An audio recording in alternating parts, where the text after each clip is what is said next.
Olá a todos, bom dia, boa tarde, boa noite.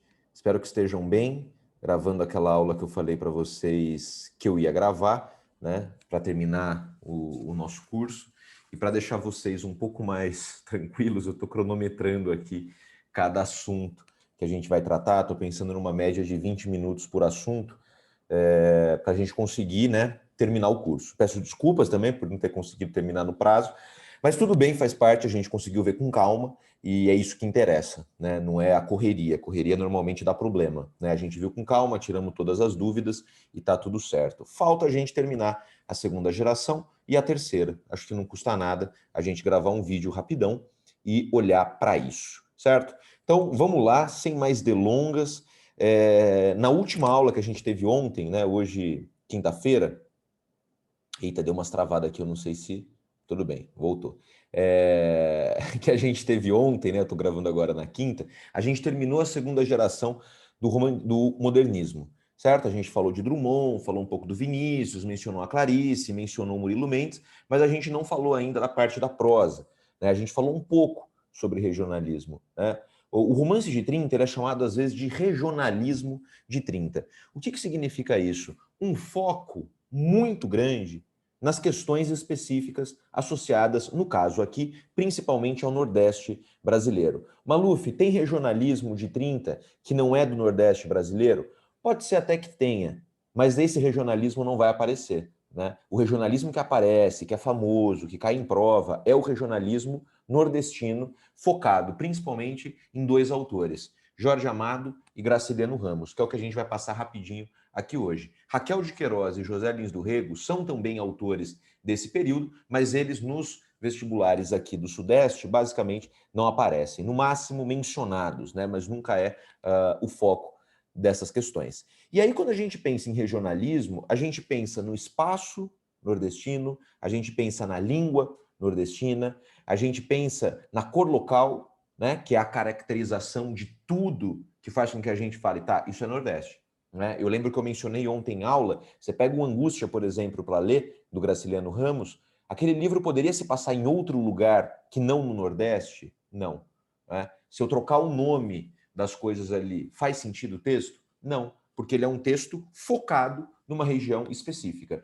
Qual que é a ideia desses autores ao fazer isso? Denunciar as mazelas sociais, denunciar os problemas sociais que ocorreram e ocorrem até hoje naquela região. A gente sabe que o Nordeste é uma região que normalmente é esquecida, né, do ponto de vista social. Né? Estão sempre fugidos, estão sempre na seca e só olham para eles em época de eleição. Né?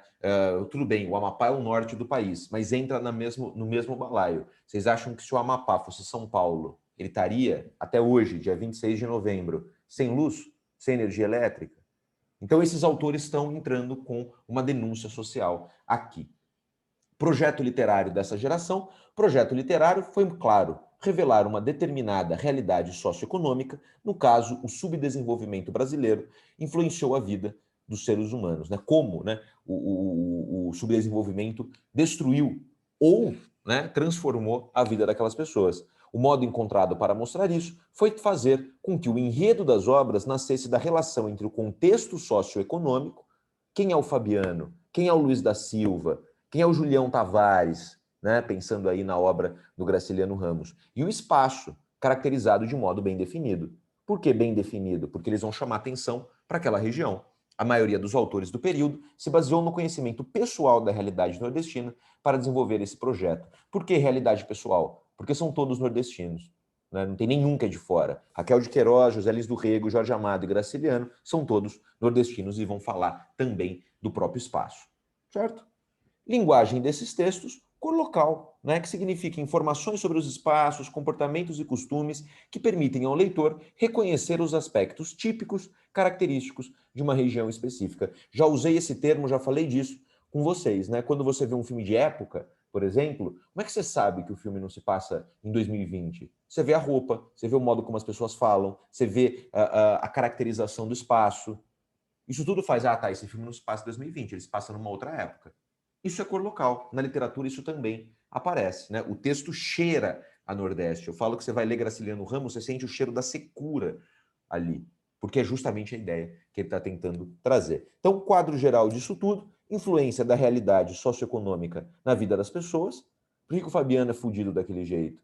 Talvez porque ele tenha passado uma vida inteira em busca de emprego, em busca de uma qualidade de vida, em busca de um lugar que não fosse aquela secura absoluta, e ele nunca conseguiu. Como é que esse cara se comporta dentro de uma sociedade? Caracterização do espaço de modo bem definido, é claro, né? Esse espaço vai influenciar a vida dessas pessoas. Dá para pensar que isso vem do naturalismo, de um determinismo aqui, do espaço influenciando o personagem? Claro, claro, eles estão usando essa técnica. Linguagem simples, com inclusão de termos regionais. Angústia analista. Quem leu o livro sabe disso, quem viu a aula sabe disso. Ok? Eles vão usar termos da região. Principais autores, já falei para vocês, Graciliano Ramos e Jorge Amado, José Lins do Rego e Raquel de Queiroz podem aparecer mencionados. Se aparecerem, aparecerão em questões do Enem, principalmente em questão de interpretação de texto. Simples, sem problema nenhum. Mas os que mais aparecem, Graciliano Ramos e Jorge Amado. Graciliano Ramos é um gênio, não tem outra palavra, não tem um livro dele que seja ruim. Coloquei aqui os romances mais famosos, tem um ou outro texto a mais dele, além desses, mas todos esses são obras-primas, de Caetés até Memórias do Cárcere. Graciliano foi preso durante o Estado Novo, né, antes de publicar o Angústia, né, falaram que ele estava numa conspiração comunista com o Luiz Carlos Prestes, e o livro sai quando ele está na prisão, né? E essa vida na prisão ele vai contar no Memórias do Cárcere, lançado no ano que ele morre, em 1953. O livro mais, para mim, assim, o melhor livro do Graciliano é o São Bernardo, que é uma coisa absolutamente maravilhosa. Olha ele aqui. Eu acho que tem gente que fala até que ele é melhor do que o Machado de Assis, né? São os dois, assim, Machado, Graciliano e Guimarães Rosa. É a tríade dos melhores autores que a literatura brasileira já produziu.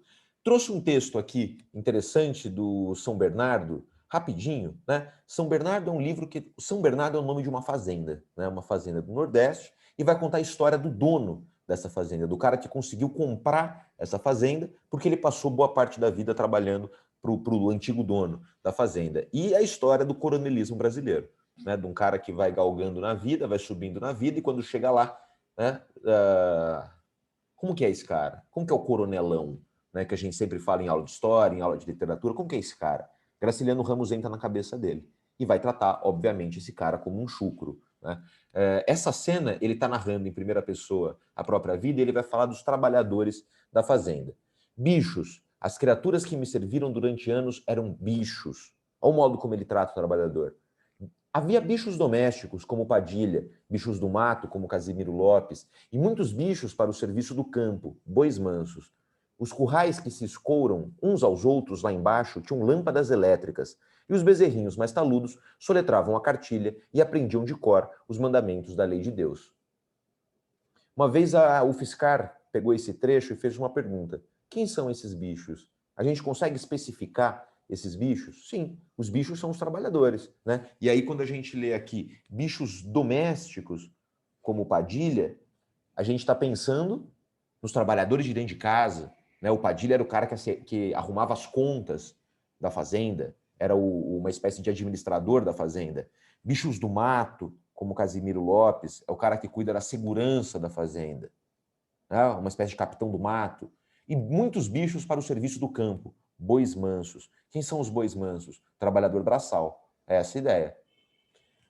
E faltou os bezerrinhos, né? Os bezerrinhos mais taludos. Quem são os bezerrinhos mais taludos que soletram a cartilha e aprendem de cor os mandamentos da lei de Deus? Os filhos desses trabalhadores. Né? Esse é um tipo de questão de segunda fase, por exemplo, da Unesp. Bota um trecho como esse, uma explicação do contexto da cena, e aí você vai pensar sobre quem são esses bichos, quem podem ser esses bichos, e propor ali uma resposta. Começo de Vidas Secas, né? Vidas Secas é um clássico,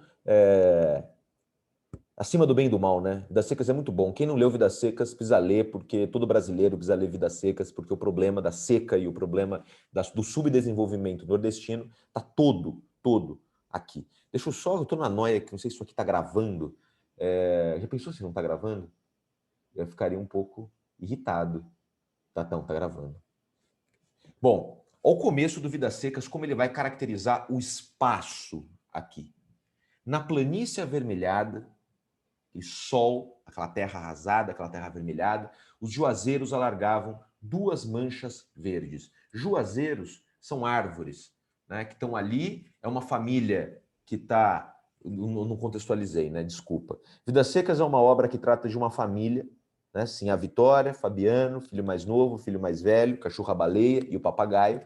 Eles estão fugindo da seca, né? Eles estão tentando arrumar uma casa, um emprego, numa região que dê a eles um sustento. E eles estão há dias caminhando no sertão nordestino, caminhando. Então essa planície avermelhada é o sol, né? Aquela terra vermelha. E os juazeiros são árvores que estão ali. Aí vem uma questão, será que eles estão delirando, que eles estão vendo árvores? Aquela coisa de delírio do deserto? Pode ser, vamos ver mais para frente. Então, na planície avermelhada, os juazeiros alargavam duas manchas verdes. Os infelizes tinham caminhado o dia inteiro, estavam cansados e famintos. Ordinariamente, andavam pouco, mas como haviam repousado bastante na areia do rio seco, a viagem progredira bem 3 léguas. Fazia horas que procuravam uma sombra. A folhagem dos juazeiros apareceu longe, através dos galhos pelados da caatinga rala. Né? Então, aquela coisa assim, o juazeiro está longe, a imagem está longe, eles estão no delírio. Né? Eles estão procurando sombra o tempo todo e estão vendo, estão tendo uma espécie de miragem ali, porque tudo é muito seco. Arrastaram-se para lá, e aí é interessante, né? Arrastaram-se para lá, eles estão cambaleando o tempo todo. Devagar, sim, a Vitória com o filho mais novo, escanchado, né? Preso no quadril, e o baú de folhas na cabeça. Fabiano sombrio, cambaio, né? Meio cambaleando, meio mole. O aió a tiracolo, a cuia pendurada numa correia presa ao cinturão, a espingarda de pederneira no ombro. O menino mais velho e a cachorra-baleia iam atrás. Uma questão interessante aqui. Fabiano e Sim a Vitória não dão nomes, pelo menos não aparece no livro, e provavelmente não deram, para os filhos, né? É menino mais novo e menino mais velho. Por quê? Porque quando você dá nome, você pega afeto. Olha que tristeza isso. Eles não dão nome, nesse caso aqui, dessa família específica, porque eles sabem que o filho pode morrer a qualquer momento. Então a relação deles é muito difícil, né? Mas ele dá nome para a cachorra. A cachorra-baleia é o personagem mais humanizado da obra. É impressionante. Né? Toda vez que eu leio o capítulo que ela morre, eu choro, porque é muito bonito. Os juazeiros aproximaram-se, recuaram, sumiram, sei lá, miragem. A caatinga estendia-se, de um vermelho indeciso e salpicado, de manchas brancas que eram ossadas. Um monte de bicho morto em volta. O voo negro dos urubus fazia círculos altos em redor de bichos moribundos. E aqui é interessante, né? Porque bichos moribundos, esses urubus voando, pode ser tanto os animais mortos como a família, que está basicamente prestes a morrer. Né? Isso pode ser em outro lugar que não o Nordeste brasileiro?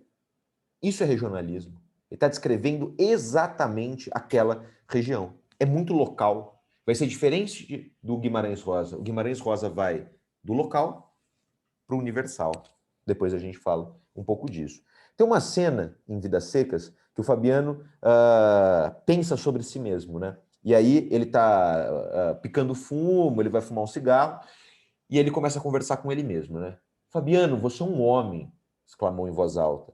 E pensando bem, ele não era homem, que tem um discurso indireto livre, né? O narrador entrando na cabeça do personagem. Pensando bem, ele não era homem, era apenas um cabra, ocupado em guardar coisas dos outros. Vermelho, queimado, tinha os olhos azuis, a barba e os cabelos ruivos. Ele é o típico mulato sarará, né? Fala-se isso no Nordeste, né? Que são os nordestinos de descendência holandesa. Né? E aí é muito louco, né? Porque é o cara de olho azul, ruivo, no meio daquele sertão fudido de sol, né? Mas como vivia em terra alheia, cuidava de animais alheios, descobria-se, encolhia-se na presença dos brancos e julgava-se cabra. Né? Ele não consegue se pensar enquanto um indivíduo na sociedade. Né? Ele é um qualquer, ele é meio bicho, ele é meio estranho. Olhou em torno com receio de que, fora os meninos, alguém tivesse percebido a frase imprudente. Corrigiu-a, murmurando. Você é um bicho, Fabiano. Isso para ele era motivo de orgulho. Sim, senhor, um bicho, capaz de vencer dificuldades. Então ele acha melhor ser bicho do que ser humano. Por quê? Porque bicho consegue vencer dificuldades. E ele vive para sobreviver. Bicho vive para sobreviver. Ele não é um indivíduo. Muito louco isso, né? Essa consciência absoluta de si mesmo. O outro nome, eu não coloquei cena aqui do Angústia, porque tem aula gravada, né? E acho que vocês têm que assistir logo essa aula de Angústia, porque está na lista da FUVEST, a chance de aparecer é grande, vocês precisam ver isso, né? Mas aí vocês olham a aula lá gravada com calma, tá?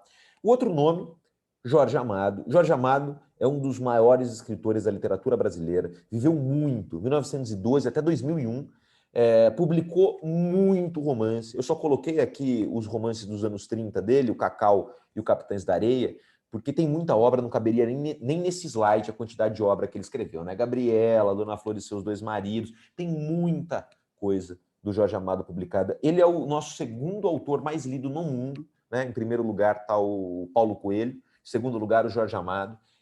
O mundo inteiro conhece o Jorge Amado, é impressionante, ele é uma das grandes representações da cultura brasileira no exterior, né? As traduções dele fazem muito sucesso lá fora, justamente porque foca, né, nessa questão do Brasil, essa coisa meio exótica do Brasil.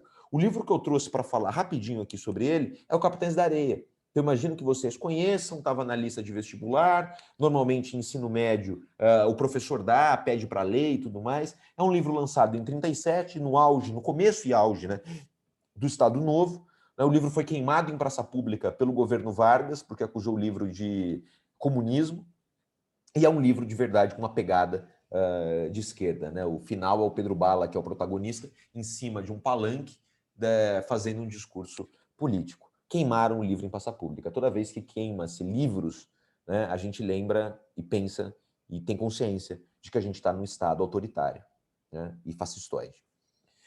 Olha ele aqui, Jorge Amado. Essa foto fofinha, né? Com um cachorrinho do lado. Jorge Amado é foda. Jorge Amado é fodão. Trouxe uma cena só pra gente ler do Capitães da Areia, para não me estender muito, que é um dos começos do Capitães da Areia. E é uma cena maravilhosa, porque ele apresenta esses meninos. A história do Capitães da Areia é muito simples. Acompanha um monte de meninos abandonados nas ruas de Salvador. E o livro toma a perspectiva dos meninos, né? Como é que vivem crianças abandonadas? Essas crianças vivem como adultas? Como é isso? Como é a relação entre eles? E aí a gente vai mergulhar nessa experiência, né? Eles são chamados de Capitães da Areia. E aí é interessante porque o Jorge Amado, ele não vai idealizar os meninos, ele vai mostrar os podres dos meninos, mostrar as partes positivas. Esses meninos violentam pessoas, esses meninos estupram meninas, esses meninos roubam casas, furtam pessoas, algum deles já mataram pessoas, e a gente acompanha eles. Claro que a pegada do Jorge Amado aqui é social, né? Por que esses meninos agem desse jeito? Será que tem a ver com uma ausência de Estado, uma ausência da família, uma ausência de uma sociedade que olha para eles como seres que devem ser mortos e despejados para fora? Essa é a ideia. Ao começo, nós temos 2 minutos, mas tô brincando. Uma grande parte dos Capitães da Areia dormia no velho Trapiche Abandonado, que é uma espécie de cais na praia, numa das praias de Salvador, em companhia dos ratos, sob a lua amarela. Na frente, a vastidão da areia, uma brancura sem fim. Ao longe, presta atenção nisso, o mar que arrebentava no cais. Pela porta viam luzes dos navios que entravam e saíam. Pelo teto viam o céu de estrelas, a lua que os iluminava. Moleque de todas as cores e de idades das mais variadas, desde os 9 aos 16 anos, que à noite se estendiam pelo assoalho por debaixo da ponte e dormiam, indiferentes ao vento que circundava o casarão uivando, indiferentes à chuva que muitas vezes os lavava, mas com os olhos puxados para as... Olha isso, com os olhos puxados para as luzes dos navios, com os ouvidos presos às canções que vinham das embarcações. Por que isso? Porque os marinheiros, para eles, os trabalhadores marinheiros, são exemplos. Então eles olham os marinheiros, as luzes dos navios, os cantos dos marinheiros, e eles ficam empolgados. Eles têm uma motivação para viver ali. É aqui também que mora o chefe dos Capitães da Areia, Pedro Bala. Desde cedo foi chamado assim, desde os seus 5 anos. Hoje tem 15 anos. Há 10 que vagabundeia nas ruas da Bahia.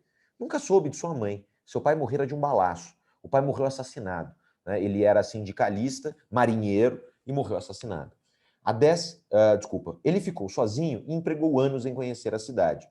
Quando se incorporou aos Capitães da Areia, o cais recém-construído atraiu para suas areias todas as crianças abandonadas da cidade. O chefe era Raimundo Caboclo, mulato avermelhado e forte. Não durou muito na chefia o caboclo Raimundo. Pedro Bala era muito mais ativo, sabia planejar os trabalhos, sabia tratar com os outros, trazia nos olhos e na voz autoridade de chefe. Todos reconheceram os direitos de Pedro Bala à chefia, e foi desta época que a cidade começou a ouvir falar nos capitães da areia, crianças abandonadas que viviam do furto. Nunca ninguém soube o número exato de meninos que assim viviam. Eram bem uns 100, e destes, mais de 40 dormiam nas ruínas do velho Trapiche, no cais da praia. Vestidos de farrapos, olha isso aqui é maravilhoso. Vestidos de farrapos, sujos, semi-esfomeados, agressivos, soltando palavrões e fumando pontas de cigarros, eram, em verdade, os donos da cidade, os que a conheciam totalmente, os que totalmente a amavam, os seus poetas.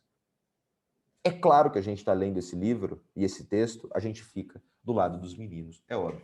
Mas é muito triste o livro, no fundo, né? Porque eles sofrem muito ao longo do livro todo, e tem um capítulo só do livro, que é o capítulo do carrossel, que eles conseguem ser crianças. E é muito bonito esse capítulo. Um dos acho que é o Sem Perna, ele consegue um trabalho num parque de diversões, e à noite, quando o parque já fechou, ele chama os amigos dele do Capitães da Areia, né, os meninos que moram com ele, ele abre o parque e liga o carrossel, e os meninos brincam no carrossel. É maravilhosa essa cena. É uma das únicas cenas do livro que tem cor, assim. O livro brilha quando você está lendo, porque é o único momento do livro que eles são crianças.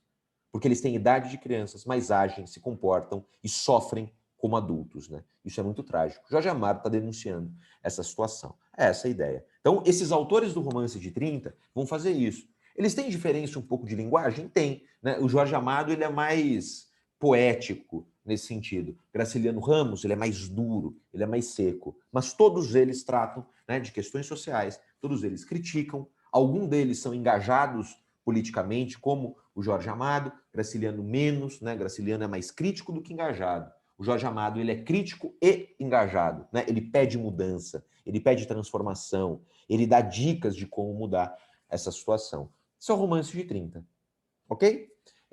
Vou só pausar rapidamente o vídeo para eu abrir o outro slide para a gente não perder muito tempo, ok? Rapidinho. Bom, vamos lá, voltando. Então, acabamos a segunda geração ali e agora a gente começa a terceira. A terceira geração, eu vou dividir também em prosa e poesia, como eu fiz com a segunda, porque a gente tem... Tá dando uma travadinha? Voltou.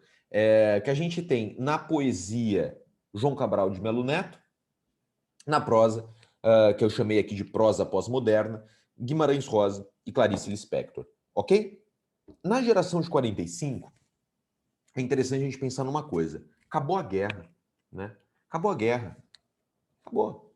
Então, o clima é de positividade, o clima é de novidade, né? Pensando no Brasil, daqui para frente é Juscelino, daqui para frente é 50 anos em 5, daqui para frente é construção de Brasília, daqui para frente é American Way of Life, daqui para frente é Ocidente versus comunismo, stalinismo, aquela porra toda que você já conhece, Guerra Fria, né? Então a gente está aqui no momento, pelo menos no contexto da época, de positividade. Né? Esses autores vão começar a trazer essa modernidade para o texto. A guerra acabou, o clima é positivo, ok? Então, a ideia é um pouco essa. Ó. No contexto das transformações econômicas, políticas e culturais por que passava o país na década de 40, a produção literária também viu mudar seu eixo de interesse. Os poetas que desejavam devolver aos poemas o rigor formal abandonado pelos primeiros modernistas, passam a privilegiar, anota isso aí, privilegiar o trabalho com a materialidade do texto poético. O que significa materialidade do texto? Rigor formal, forma, som, ritmo, rima, disposição nos versos da página. Isso aqui vai influenciar o concretismo, que vem um pouco mais para frente, na década de 50. Algumas formas fixas e modelos poéticos mais clássicos foram retomados. Com isso, os escritores esperam definir de um modo mais claro os limites que separam o poético, fundamentado no trabalho com a forma, do não poético, associado ao mero registro prosaico do cotidiano. Então, esse autor, principalmente o João Cabral, ele vai focar muito no quê? Na estrutura formal do texto. Só que lembra uma coisa, né? Parnasianismo. Será que tem a ver? Vamos ver. A preocupação com o resgate da forma poética fez com que o projeto literário da poesia de 45 fosse definida pela construção de uma nova objetividade. Parnasiano também era objetivo, arte pela arte, em relação à criação literária. Em artigo na Revista Brasileira de Poesia, 47, o crítico resumiu, né, isso tudo. Não há obra de arte sem forma, sem estrutura, sem técnica. E a beleza é um problema de técnica e de forma, né? Não é de conteúdo. Conteúdo não é belo, nunca é belo. É o modo como você conta esse conteúdo que torna tudo belo. O mesmo texto define a intenção de transformar o fazer poético adotando como princípio a renovação estética. Porque o modernismo, num primeiro momento ali, principalmente na primeira geração, quis romper com a forma, destruir a estrutura formal. Vamos escrever do jeito que a gente quer. Agora, em 45, vamos escrever do jeito que a gente quer mesmo. Os modernistas da primeira geração odiavam a estrutura formal. Faziam versos livres, sem rimas, não tinham preocupação com a estrutura. O pessoal de 45 vira e fala, ei, se é liberdade, eu quero ter liberdade, inclusive, para voltar a escrever na forma fixa. Por que eu tenho que fazer forma livre o tempo todo? O Alfredo Bozzi vai resumir de uma forma mais sintética. Isso aqui é bom para vocês. A busca de mensagens nesses textos, temas, motivos poéticos, que dessem ao texto a dimensão de um testemunho crítico da realidade no plano social, moral e político. Estava falando de parnasianismo. O parnasianismo tem mensagem? Não. O parnasianismo se preocupa com conteúdo, com crítica, com problema social, moral e político? Não. O parnasianismo se preocupa só com a forma. Esses caras da geração de 45, e principalmente João Cabral, foram chamados de neoparnasianos. Por que neoparnasianos? Porque, além da forma, eles também colocavam conteúdo ali dentro. E o João Cabral faz isso brilhantemente. Ok? Então, se aparecer a expressão neoparnasianismo, pensa no João Cabral. E aí pensa, ele não é igual ao Olavo Bilac. O Olavo Bilac é a arte pela arte. O João Cabral é a estrutura formal perfeita com conteúdo. Aí, segundo ponto, o desejo de encontrar códigos formais que trouxessem para o verso estrutura semelhante às utilizadas para a comunicação em massa. Cor, símbolo, exploração do formato das letras, organização gráfica, elemento essencial da sociedade contemporânea. Então, esse código formal é a materialidade do texto. Agora, com um tom mais moderno, é óbvio. Por exemplo, o João Cabral tem um poema que está aqui, mas eu não vou ler porque vai ficar muito apertado, eu acho, no tempo, que é um elogio, depois vocês leem em casa, a aspirina. Ao remédio para dor de cabeça, porque o João Cabral era uma pessoa que tinha enxaquecas gigantes, destruidoras, e ele tomava muita aspirina. Ele odiava música, né? Por quê? Porque música dava para ele dor de cabeça muito forte. E ele tomava muita aspirina. O Olavo Bilac nunca faria isso. O Olavo Bilac nunca faria um poema catar feijão. Nunca. Por quê? Porque o Olavo Bilac está pensando no mundo erudito, no mundo aqui de cima. O João Cabral é mais pé no chão. Ok? Linguagem desses textos. O cuidado formal, o cuidado com a estrutura, que define o projeto literário dos poetas de 45, pode ser percebido na preocupação em escolher a palavra exata, muitas vezes desdobrada em metáforas que ampliam o sentido do poema para campos semânticos inesperados. Então, o João Cabral, ele é um cara que ele vai caçar palavra exata. Isso também tinha no parnasianismo, mas no parnasianismo eram palavras eruditas. Eram palavras da alta cultura. O João Cabral não. Para ele, palavra exata pode ser feijão, desde que essa palavra consiga ter o sentido dela ampliado dentro do texto. Maluf, eu não estou entendendo direito o que você está falando. Calma. A gente vai ler 2 poemas, Tecendo Amanhã e Catar Feijão, que ele faz isso com a palavra tecer e galo, no primeiro poema, e na palavra feijão, no segundo. Ela consegue a palavra se transformar em várias coisas. Ela não é uma coisa só. O galo ali simboliza mais de uma coisa. O feijão simboliza mais de uma coisa. E o João Cabral está brincando com isso. Resumo disso tudo: renovação estética, preocupação formal e preocupação com conteúdo, valorização da técnica de composição, estrutura do texto, ampliação do poder e significação da palavra. Uma palavra pode ter mais de um significado dentro de um texto, e eu vou trabalhar com essa ideia, e busca de temas relacionados ao social, ao moral e ao político. Ok? Então, João Cabral está fazendo 100 anos, né, em 2020, ele vai aparecer em prova. João Cabral aparece muito, cai muito, João Cabral. Principalmente no Enem. O Enem adora João Cabral. Na revisão, a gente vai fazer bastante exercício dele. Então, se não ficou muito claro, relaxa que a gente vai fazer exercício, ok? Livros mais famosos do João Cabral: Morte e Vida Severina e Educação pela Pedra. Tá? A gente vai ler um trechinho do Morte e Vida Severina e 2 poemas do Educação pela Pedra, ok? Então, olha ele aqui, bonitinho, fofinho. Né? Eu gosto dessa foto porque ela mostra um velhinho aqui, né? Muito sensível, o olhar sensível e, ao mesmo tempo, uma dureza do rosto. Né? Um rosto muito marcado, muito quadrado, que representa também a obra dele. Olha só essa fala dele. Creio que uma das bases da minha poesia sempre foi essa coisa visual. Isso é muito moderno, isso é muito 45 para frente. A visualização das coisas, publicidade, modernidade, cinema, outdoor, poesia concreta. Sempre achei que a linguagem, quanto mais concreta, mais poética. Palavras como melancolia, amor, cada pessoa entende de uma maneira, né? Se eu perguntar para cada um aqui que está me assistindo o que acha que é o amor, o que acha que é a melancolia, a tristeza, o sofrimento, cada um vai responder uma coisa. Se você usar palavras como maçã, pedra ou cadeira, elas evocam imediatamente ao leitor uma reação sensorial. Né? A gente lida muito melhor com palavras concretas do que palavras abstratas. E ele vai trabalhar principalmente com palavras concretas, né? Porque ele vai tirar leite de pedra, quase que literalmente aí. Um dos poemas mais famosos do João Cabral, vocês devem conhecer, Tecendo Amanhã. Esse poema é maravilhoso. Eu vou ler de uma vez só, depois a gente volta, tá? Um galo sozinho não tece uma manhã. Antes disso, o que é tecer? Tecer é construir, é fiar, né? Então, tecendo amanhã é construindo amanhã. E está construindo amanhã. É o nascer do dia, certo? Então, tecer aqui tem essa ideia de, né, costurar. Um galo sozinho não tece uma manhã. Ele precisará sempre de outros galos.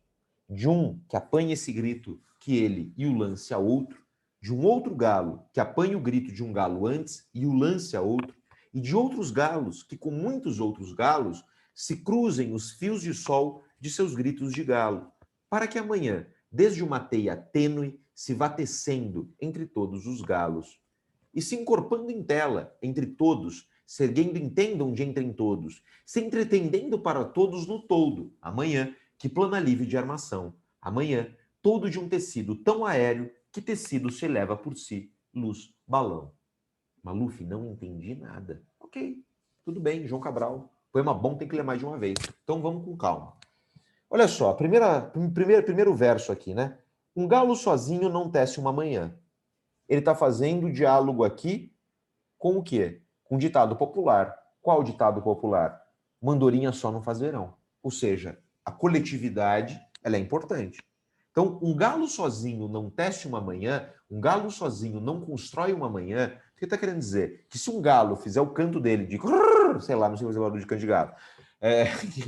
Enfim, vergonha, desculpa.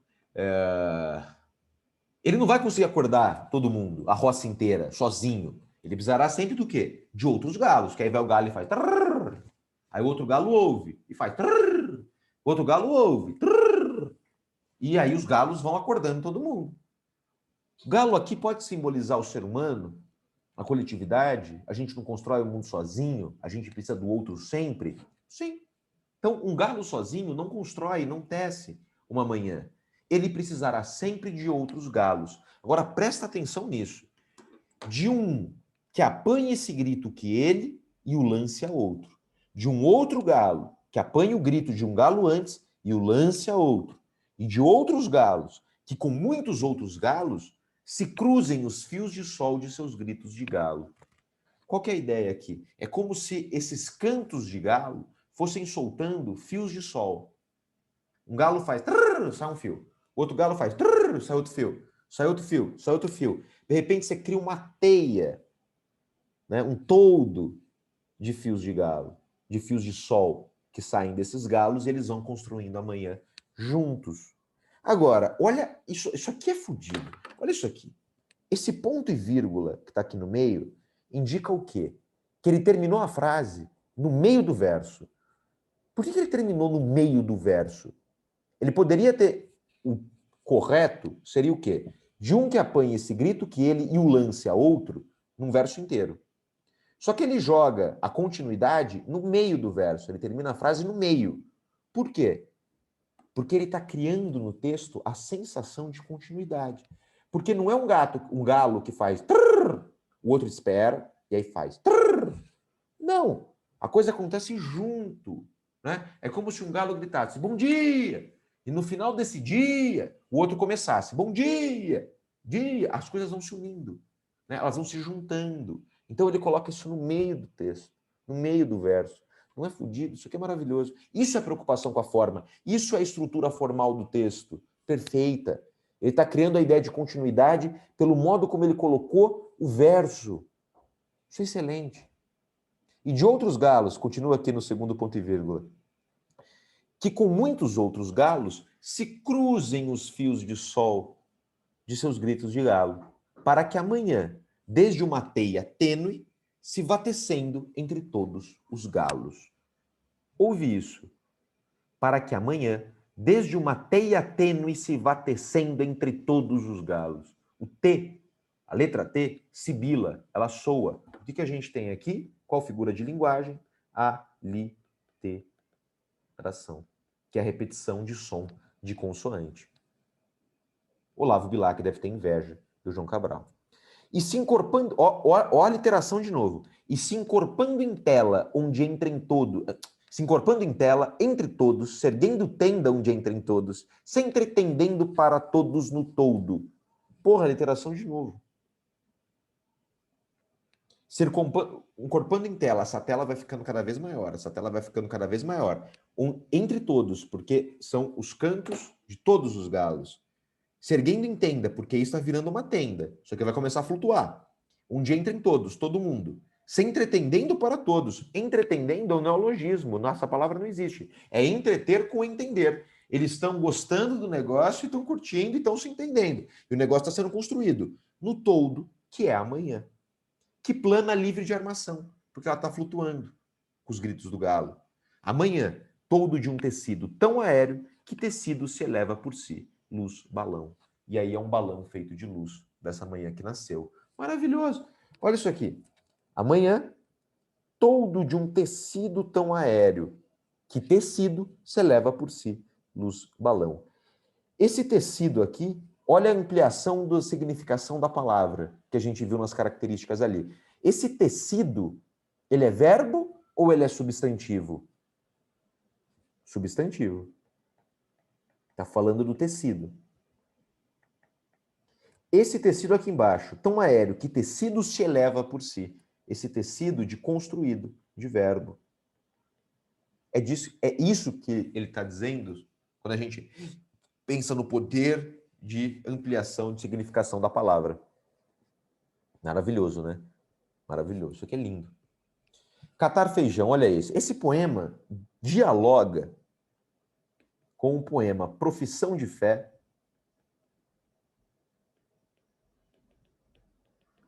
do Olavo Bilac. Olavo Bilac, parnasiano. Esse poema Profissão de Fé, do Olavo Bilac, vocês lembrarem, ele falava que escrever poesia é como o processo do ourives, né? Aquele que fabrica joias o tempo todo. Então, alto. João Cabral fala, não é ourives, é catar feijão, pé no chão. Eu sou de Recife, entendeu? Nordestino, que ourives? Não, catar feijão. Escrever um poema é como catar feijão. Olha só. Catar feijão se limita com escrever, se parece com escrever, se assemelha com escrever. Joga-se os grãos na água do alguídar e as palavras na folha de papel. Alguídar é uma bacia, né? Então, vocês já devem ter, espero, né, feito feijão na vida e separado feijão. Então, você pega lá o saco de feijão, joga aquilo numa bacia com água, despeja o feijão lá dentro. O feijão que sobe é o feijão que você tira fora. Que é o feijão que está meio oco, está meio leve, está meio podre. O feijão que desce é o feijão que você vai cozinhar. Ele está falando, escrever é muito parecido. Você joga as palavras na folha de papel, assim como você joga os feijões na água da bacia. E depois joga-se fora o que boiar. Certo, toda palavra boiará no papel. Olha, ele usa o verbo do feijão para escrita. Então, certo, toda a palavra boiará no papel. Água congelada, por chumbo, seu verbo. O que ele quer dizer com por chumbo, seu verbo? Porque o verbo é aquilo que dá ação para o texto, né? Para o poema, tanto faz. É o mais importante, é o que desce lá embaixo. Pois para catar esse feijão, soprar nele e jogar fora o leve oco, palha e eco. Né? Separar ali o joio do trigo. Separar o que presta do que não presta. Por isso você tem que fazer a revisão do seu texto, da sua dissertação. Porque o rascunho é o rascunho. Depois você precisa ler e tirar dali o que não presta. Ora, nesse catar feijão entra um risco. O de que, entre os grãos pesados, entre um grão qualquer, pedra ou indigesto. Um grão imastigável, de quebrar dente. Quem aqui já fez feijão sabe disso. Você separa bonitinho, etc. Mas, pô, você faz o feijão aí, morde um negócio, dói o dente. Né? Vê um feijão meio duro ali. Isso acontece no catar feijão dessa forma. Certo não quando ao catar palavras. A pedra dá à frase seu grão mais vivo, obstrui a leitura fluviante e flutual, assula a atenção, isca como risco. E ele fala, se catar feijão, às vezes dá esses problemas de aparecer uma pedra ali, aquilo é um problema quando você faz um feijão.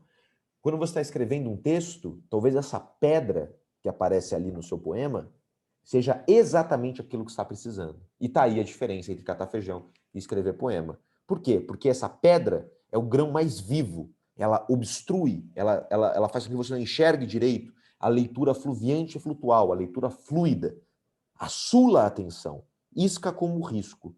Que palavra que tem aqui que poderia ser essa pedra que ele está dizendo? Que chama a atenção e é uma palavra que está fora da gama vocabular do texto. Assula. O que é assula? É chama a atenção. Então ele usa uma palavra para chamar a atenção da gente exatamente daquilo que ele está tentando defender.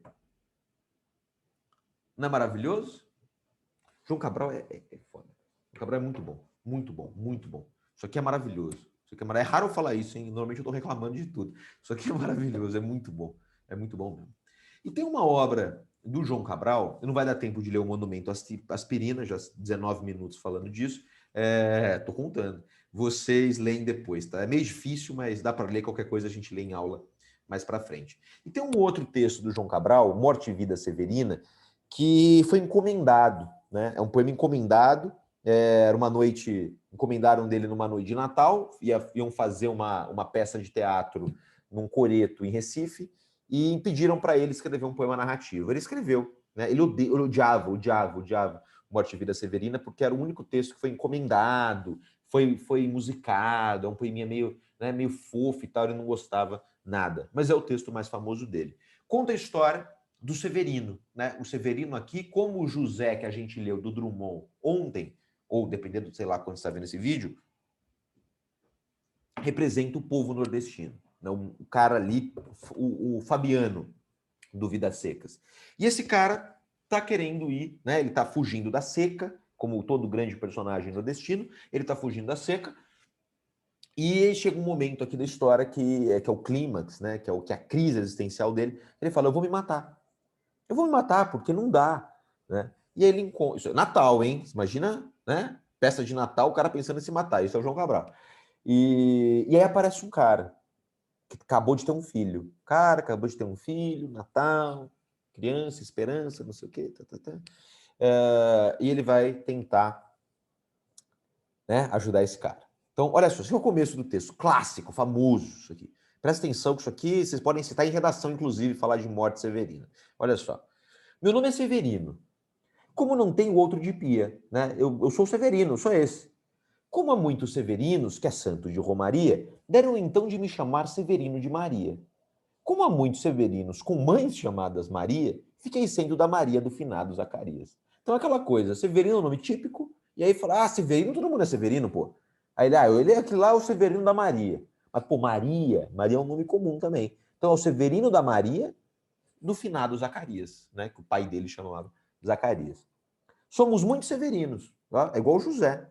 Somos muito severinos, iguais em tudo na vida. Na mesma cabeça grande, que acusta, que se equilibra, no mesmo ventre crescido, né? Sobre as mesmas pernas finas, e iguais também. Isso aqui é maravilhoso. Porque o sangue que usamos tem pouca tinta. O que ele quer dizer com isso? O sangue que usamos que temos, né, tem pouca tinta. Ninguém olha pra gente, ninguém se importa com a gente. Sabe aquela coisa que a carne negra é a carne mais barata do mercado? Ele está falando a mesma coisa sobre o sangue do nordestino. As coisas se associam. Desigualdade social, problemas sociais, ninguém se importa, foda-se. É isso. Denunciando o problema. O sangue que usamos tem pouca tinta.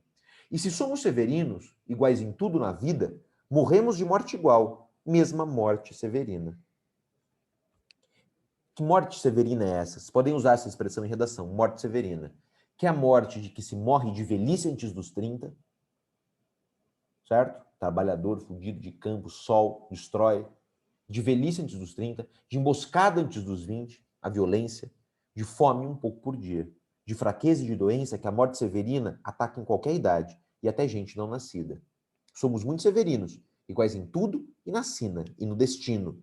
Há de abrandar, né, de trabalhar estas pedras, suando-se muito em cima, povo trabalhador. Há de tentar despertar terra sempre mais extinta, tentando cavar ali naquela secura um pouco de vida. Há de querer arrancar alguns roçados da cinza, né, do caos, do horror. Né? E esse cara vai pensar em se matar, ele está caminhando, uma crise existencial horrorosa, e ele encontra, ele tá em cima de uma ponte, né? Ele encontra um cara, e o cara tá meio assustado ali, vai tentar ajudar ele. Essa resposta do cara é um dos finais, é o final, né? Falta um pouco ainda, mas é quase o final do poema. Aí o cara fala assim para ele: Severino retirante, deixa agora que lhe diga. Eu não sei bem a resposta da pergunta que fazia. Se não vale mais saltar fora da ponte da vida, nem conheço a resposta. Você fala, eu não sei o que te responder, se vale a pena viver ou não, se vale a pena se matar ou não. Eu não sei. Se quer mesmo que lhe diga, é difícil defender só com palavras a vida. E é, né? É difícil defender a vida com palavras. Ainda mais quando ela é esta que se vê severina, destruidora, desigualdade social. Mas se responder não pude, a pergunta que fazia, ela, presta atenção, ela, a vida, respondeu com sua presença viva. É claro que ele não ia fazer um final trágico do cara se matando numa peça de Natal, num coreto, no meio de Recife, né? Então, ó, a presença da vida faz com que a vida valha a pena. E não há melhor resposta que o espetáculo da vida. Vê-la desfiar seu fio, construir seu fio, que também se chama vida. Ver a fábrica que ela mesma teimosamente se fabrica. Esse cara acabou de ter um filho, o renascimento, a criança que dá esperança, Natal, nascimento de Cristo. Ele está dialogando com essa tradição. Ver a fábrica que ela mesma teimosamente se fabrica. Vê-la brotar como há pouco, em nova vida explodida, em nova vida que nasceu. Mesmo quando é assim pequena a explosão, como a ocorrida, como a de pouco, franzina, pequena, acabou de nascer uma criança. Mesmo quando é a explosão de uma vida severina. Que é maravilhoso, né? Maravilhoso. Esse poema é muito bonito. Se vocês quiserem, tiverem curiosidade, é um livro muito curto, deve ter umas 50 páginas no máximo. É um poema todo rimado, né? Então é um poema narrativo rimado, é muito legal, é lindo. Leiam Morte e Vida Severina, que é muito, muito, muito bonito. Ok? Aí que a gente acaba... Nossa, 25, exato. A gente acaba João Cabral, e aí a gente começa agora rapidinho aqui, Guimarães Rosa e Clarice Lispector, ok? Vou só pausar um pouco a gravação para abrir, para tomar uma água. Já volto. Bom, vamos lá?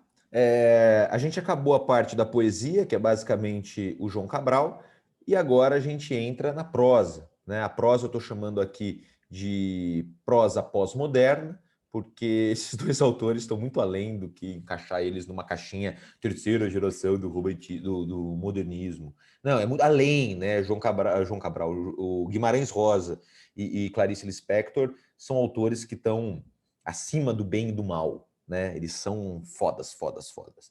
Qual é a característica principal? Coloquei uns trechos aqui meio doidos do Joyce e do Beckett, depois vocês leem, que são textos muito loucos, assim, é a doideira absurda, qualquer coisa eu leio em aula depois com vocês, aqui não vai dar tempo, mas é muito doido. Por quê? Porque a principal característica dessa prosa pós-moderna, e é isso que vocês têm que anotar sobre Clarice e Guimarães, é uma das bases da linguagem deles, é a exploração da linguagem.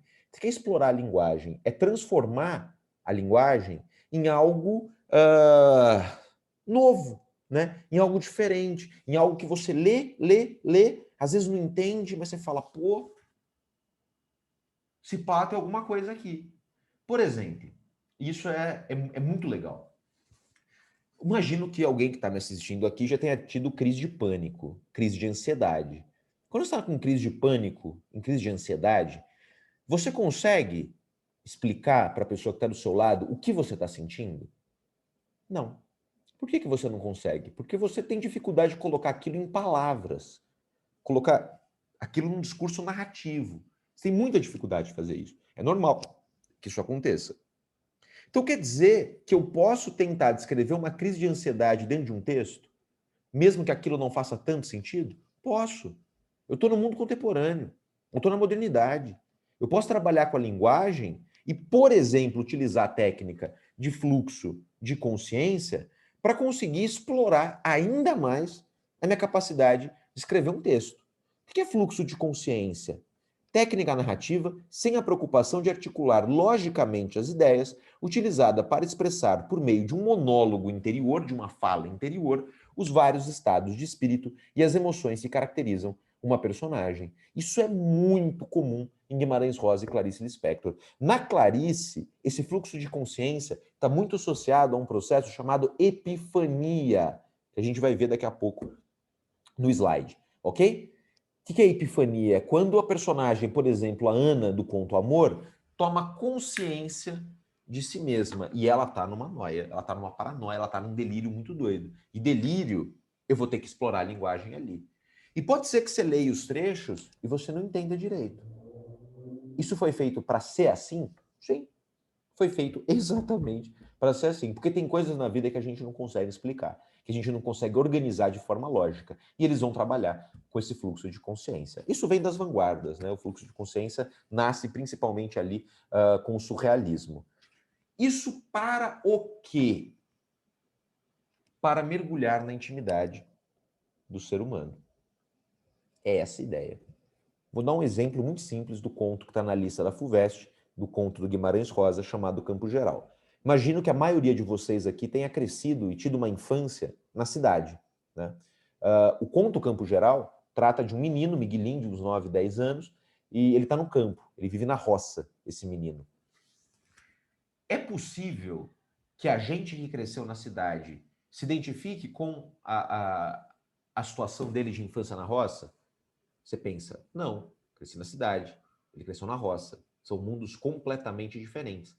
Aí você vai ler o conto, você fala, pô, eu me identifico com esse menino. Os dramas que ele sente, os problemas que ele sofre, eu entendo. Por quê que você entende? Porque o Guimarães Rosa consegue mergulhar na alma desse menino. E aí você se identifica com as dores, com as alegrias, com as tristezas, com as angústias, com as ansiedades, com os anseios, com os desejos desse menino. E aí você pensa, pô, eu não sou tão diferente dele. Eu não sou tão diferente dele. Por isso que a gente fala que o Guimarães Rosa, ele parte de um local muito específico, que é o sertão de Minas Gerais, e consegue levar esse texto para o universal. Qualquer pessoa que lê Guimarães Rosa se identifica completamente com aquele universo, mesmo que não faça parte daquilo. Isso só um gênio consegue fazer. Clarice Lispector consegue fazer a mesma coisa. É impressionante, esses autores. Guimarães Rosa é um dos maiores gênios da história do Brasil, não é só da literatura. Falar mal de Guimarães Rosa é sempre falar mal de si mesmo. Viveu muito pouco, morreu com 60 anos. A morte dele é uma morte muito esquisita e um pouco... tem tudo a ver com a obra que ele escreveu, com o misticismo do sertão, com uma interioridade meio esquisita, o sertão é o mundo. Olha só essa história da morte dele, que ela é muito interessante. Guimarães Rosa, ele era muito supersticioso, muito supersticioso.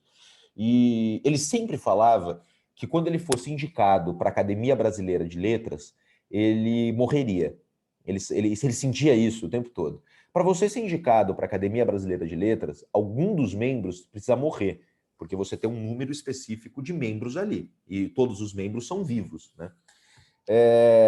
Em 67, morre um autor, eu não lembro agora quem é o autor que morreu, que fazia parte da academia, e o Guimarães Rosa é indicado para a academia e ele ganha o cargo na academia. No discurso de posse, o discurso de posse da Academia Brasileira de Letras do Guimarães Rosa é quase que uma despedida da vida. Impressionante, bizarro. No dia seguinte, o cara morre Velho. Ele passou a vida inteira falando que se ele assumisse a cadeira na Academia Brasileira de Letras, ele morreria. No dia seguinte, ele morre. Não é sensacional? Mais literário que isso, só a própria literatura do Guimarães Rosa, né? Ele é foda, o Guimarães Rosa é foda, foda, foda.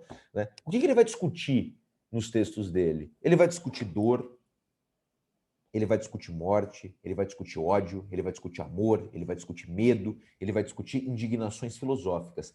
E sempre por meio de homens simples e incultos. Ele pega aqueles jagunços do sertão, aqueles capiais, aqueles roceiros, pessoas analfabetas, e transforma esses personagens em pessoas absolutamente extraordinárias. Né? Você não dá nada para um cara que é roceiro. O Guimarães Rosa dá. Ele fala, esses caras sabem pensar a vida, esses caras sabem pensar o mundo. Por isso que a gente fala que o Guimarães Rosa tem uma dimensão universal. Por que universal? Porque você está lendo o texto, você fala, tá, isso aqui é sertão de Minas. Mas se eu me identifico com esse texto, quer dizer que esse texto está dialogando com um aspecto que vai além de Minas Gerais. Tem uma frase famosa dele no Grande Sertão Veredas, que ele vai dizer que o sertão está em toda parte. Isso é o sertão. O sertão está em toda parte. O sertão é um mundo. Então, não é porque está naquele microcosmo que aquele microcosmo não consegue dialogar com o todo. Essa é a diferença do Guimarães Rosa para o pessoal do Romance de 30. Graciliano Ramos e Jorge Amado estão muito focados na questão local. O Guimarães Rosa, ele foca no local e, ao mesmo tempo, consegue transcender esse texto para a lógica universal. Quem conseguiu fazer isso de uma forma absolutamente extraordinária e brilhante foi Machado de Assis, no realismo do século XIX. O Machado consegue também, com uma questão muito local de Rio de Janeiro, levar esse texto para uma questão universal. A linguagem que o Guimarães Rosa é uma linguagem oral, é claro, ele vai pegar a linguagem das pessoas ali da região, que são pessoas pobres, são pessoas de desigualdade social. Guimarães Rosa cresceu em Cordesburgo, que é uma cidade minúscula, ali no norte de Belo Horizonte. Todo mundo ali meio analfabeto, pouco letrado, ele vai usar essa linguagem. Figuras de linguagem o tempo todo, porque, enfim, literatura trabalha com figuras de linguagem. Neologismo, ele inventa a palavra. Ele usa a palavra de pessoas analfabetas, que não estão dicionarizadas, e inventa outras. Eu lembro de uma que eu acho que está no Sagarana, que ele fala de prostitutriz, que é a prostituta misturada com a meretriz. Meretriz é uma prostituta. Só que é uma prostituta que é vista como uma espécie de... É uma madame, é uma prostituta da classe alta, uma prostituta que ganha bem. A prostitutriz, no contexto do conto específico, no texto específico, é uma prostituta pobre que se acha uma prostituta de elite. Isso é um neologismo. Falei de Sagarana. Sagarana é o livro que estava até no passado na lista da FUVEST. Sagarana é um livro que tem 9 contos. Sagarana é um neologismo. Saga vem uma palavra de origem germânica que significa uma história épica de grandes heróis. E rana é uma palavra de origem tupi-guarani que significa que se assemelha a alguma coisa. Então, o Sagarana é um conjunto de contos heróicos que se assemelham à realidade. Ele está juntando alemão com tupi. Isso é Guimarães Rosa. Falava 14 línguas. 14 línguas. Passou em medicina com 16 anos. Tudo bem, era outro contexto, né? Outra época. Foi colega de sala em medicina do Juscelino Kubitschek. Fodão, né? Fodão, fodão, fodão. Foi embaixador do Brasil, parênteses aqui, essa informação é importantíssima para entender Guimarães Rosa. Guimarães Rosa era diplomata. Ele foi embaixador do Brasil em Hamburgo, na Alemanha, durante a Segunda Guerra Mundial. Ele ficou lá, na Alemanha, durante a Segunda Guerra. E durante a Segunda Guerra, ele conseguiu trazer um monte de judeu escondido para o Brasil. Ele fazia parte daqueles esquemas que traziam pessoas para cá. Foda, foda, foda, foda, foda, né? Contos e novelas dele, um mundo marcado pelo confronto de opostos. O arcaico, o antigo e o moderno. O rural e o urbano. O oral e o escrito. Ele mistura tudo. Guimarães Rosa é um gênio. Leiam Campo Geral e assistam a aula. Olha ele aqui com o doguinho dele. Amava cachorro, amava animais no geral, né? Conversa de Bois, conto do Sagarana, é maravilhoso. Maravilhoso. São bois conversando. É outro grau, assim. É outro grau. Outro grau. Olha esse trecho que ele fala sobre a obra dele e algumas perspectivas, né? Quando escrevo, repito o que já vivi antes. E para estas duas vidas, Um léxico só, né, uma gama vocabular só, não é suficiente. Em outras palavras, gostaria de ser um crocodilo vivendo no Rio São Francisco. Gostaria de ser um crocodilo porque amo os grandes rios, pois são profundos como a alma de um homem. Na superfície, são muito vivazes e claros, mas nas profundezas, são tranquilos e escuros, como o sofrimento dos homens. Então ele está falando, olha só, o Rio São Francisco é um rio muito profundo. E eu queria ser igual a esse rio. Porque em cima ele é muito claro e límpido, há uma superficialidade, mas ele é muito profundo e denso. Você concorda comigo que se ele trocasse Rio São Francisco, que todo brasileiro conhece, por qualquer outro grande rio e outro rio profundo do mundo, a ideia faria sentido? Faria, não faria? Claro que faria. Portanto, ele está indo do local para o universal. Eu troco o Rio São Francisco por qualquer outro rio, a ideia continua fazendo sentido. Guimarães Rosa. Eu trouxe trechos do Campo Geral, porque está na lista da FUVEST, e a cena aqui, a história do Campo Geral é muito simples. Vai contar a infância de um menino chamado Miguelim na roça, né? Tem 9, 10 anos, é um conto maravilhoso. Nessa cena, está mais para o final do conto, o Miguelim, aliás, desculpa, as pessoas que moram ali com o Miguelim, né, numa casinha, numa fazenda, recebem a visita de um médico. E esse médico começa a perceber que o Miguelim não enxerga direito, né? Claro, vai mostrar os óculos para o Miguelim. Aí vem essa cena. Estava a mãe, estava a tio Terês, estavam todos. O senhor, alto e claro, que é o médico, se apiou, né? Chegou perto. O senhor perguntava à mãe muitas coisas do Miguelim. Depois perguntava a ele mesmo: Miguelim, espia daí. Quantos dedos da minha mão você está enxergando? E agora? E o senhor tirava os óculos e punha-os em Miguelim com todo jeito. Olha agora. Miguelim olhou. Nem não podia acreditar. Olha a oralidade aqui. Nem não podia acreditar. Ele está enxergando o mundo de uma forma nova. Gramaticalmente, como seria isso? Não podia acreditar. Agora ele coloca nem não podia. O que esse nem está fazendo? Ele está dando ênfase para a ideia. Ele está absolutamente fascinado que ele está vendo o mundo de uma forma nova pela primeira vez. Toda vez que eu leio esse trecho, eu lembro de uma amiga da minha irmã é um pouco mais nova que eu, 4 anos mais nova. Quando a gente morava em Piracicaba, ela tinha uma amiga que morava ali na rua. Essa menina descobriu, na primeira série, que ela tinha 6 graus de miopia. 6, na primeira série, ela descobriu isso. Eu lembro do dia, isso não sai da minha cabeça, porque é uma coisa muito impressionante. Eu estava lá, a menina colocar os óculos, a mãe culpada, aquela coisa toda. A hora que ela coloca os óculos, ela começou a chorar. Porque ela foi para a rua e viu uma árvore, velho. Uma criança viu pela primeira vez uma árvore. Ela começou a chorar, porque ela falou: essa árvore é bonita. Ela só viu uma mancha verde e uma mancha marrom. Ela falou: tem detalhe, tem coisa. Eu tô vendo isso pela primeira vez. Na primeira série, tipo, com 9, 10 anos. É exatamente o que acontece com o Miguelim. Nem não podia acreditar. Tudo era uma claridade, tudo novo e lindo e diferente. As coisas, as árvores, as caras das pessoas. E tonteava, ele estava ali absurdado. Aqui, ali, meu Deus, tanta coisa, tudo. O Senhor tinha retirado deles os óculos. E Miguelim ainda apontava, falava, contava tudo como era, como tinha visto. Mãe esteve assim assustada, né, olhando para o filho e falando: meu Deus. Mas o senhor, né, o médico, dizia que aquilo era do modo mesmo. Só que Miguelim também carecia, né, precisava de usar óculos dali por diante. O senhor bebia café com eles. Era o doutor José Lourenço, do Curvelo. Tudo podia. O coração de Miguelim batia descompasso. Ele careceu de ir lá dentro contar a Rosa, a Maria Pretinha, a Mãe Tanã. Ele está contando para as pessoas ali que ele está vendo o mundo de uma forma diferente. Quando voltou, o doutor José Lourenço já tinha ido embora. Você está triste, Miguelim? Mãe perguntou. Miguelim não sabia. Todos eram maiores do que ele, as coisas reviravam sempre de um modo tão diferente, eram grandes demais. Para onde ele foi? Né, o Miguelim perguntando no médico. Ah, foi para a vereda do Tipão, onde os caçadores estão. Mas amanhã ele volta, de manhã, antes de ir embora para a cidade. Disse que você querendo, Miguelim, ele junto te leva. Aí é o doutor querendo tirar o Miguelim da roça e levar o Miguelim para a cidade, né? Para tirar ele tirar ele da infância, levar ele para a juventude, para a fase adulta. Os óculos também representam isso, uma transformação da vida dele, que ele está vendo o mundo de uma forma diferente. Sim, ele está envelhecendo. O conto é sobre isso, é sobre a passagem da infância para a juventude. O doutor era um homem muito bom, levava o Miguelinho. Lá ele comprava uns óculos pequenos, entrava para a escola, depois aprendia ofício. Você quer mesmo ir? Imagina uma criança de 9, 10 anos tendo que se despedir da família para ir para a cidade grande. Miguelinho não sabia. Ele é uma criança. Fazia peso para não soluçar. Ele vai aceitar.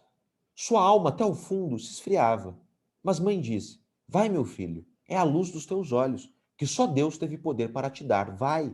O doutor chegou. Miguelinho, você está aprontado? Está animoso? A gente fala aprontado, animoso? A gente fala pronto, animado, mas é a oralidade do sertão. Então, Miguelinho, você está aprontado? Você está animoso? Miguelinho abraçava todos, um por um. Dizia adeus até aos cachorros, que ele amava muitos cachorros. Ao papaco-paco ao papagaio. Ao gato Sossoi, que lambia as mãozinhas se asseando. Estava abraçado com mãe. Podiam sair.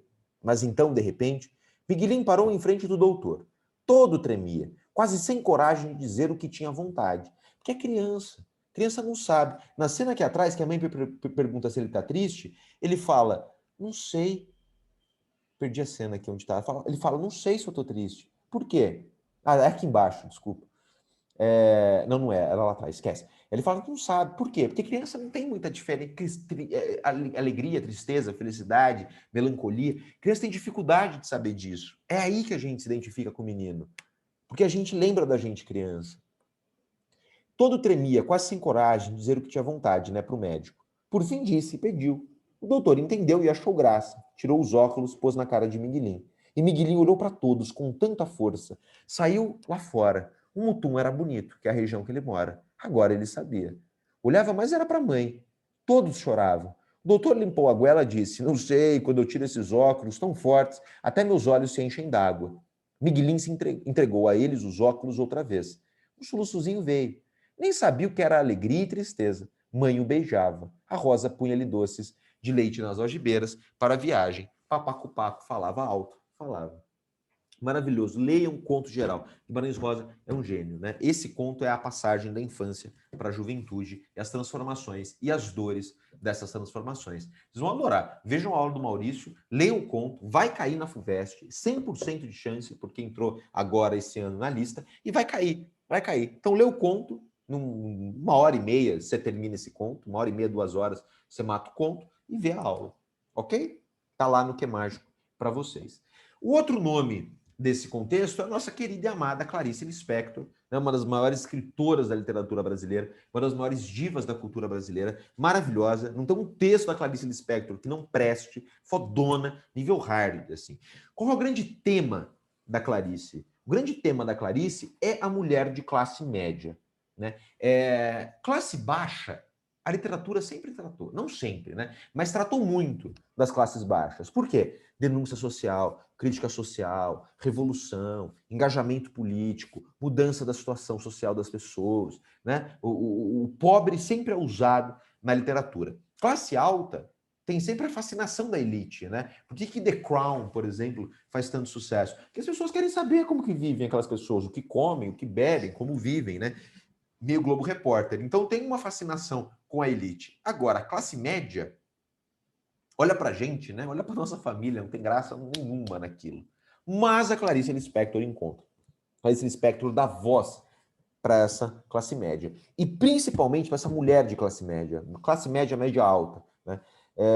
Que na época que ela escreveu, sofria do quê? Sofria, como hoje, né? Mas hoje uma situação um pouco melhor, mas dessa necessidade de você ser bela, recatada e do lar, de você ser invisível, de você não ter voz, de você ser alguém que está à parte. E a Clarice vem e faz o quê? E dá voz para essas mulheres. Ela sempre me lembra de uma obra, de um filme que ganhou prêmio em Cannes ano passado, chamado A Vida Invisível, do Karim Yanus, que é baseado num livro chamado A Vida Invisível, de Eurídice Guzmão, que vai tratar sobre essas mulheres de classe média alta, carioca, ou classe média carioca, dependendo do modo como você lê o livro, que tinham um destino já dado para elas. Você vai casar cedo, você vai arrumar um marido legal, você vai ter filho e você vai ser dona de casa.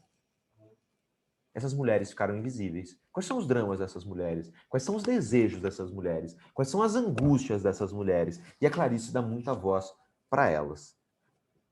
Olha ela, que diva maravilhosa.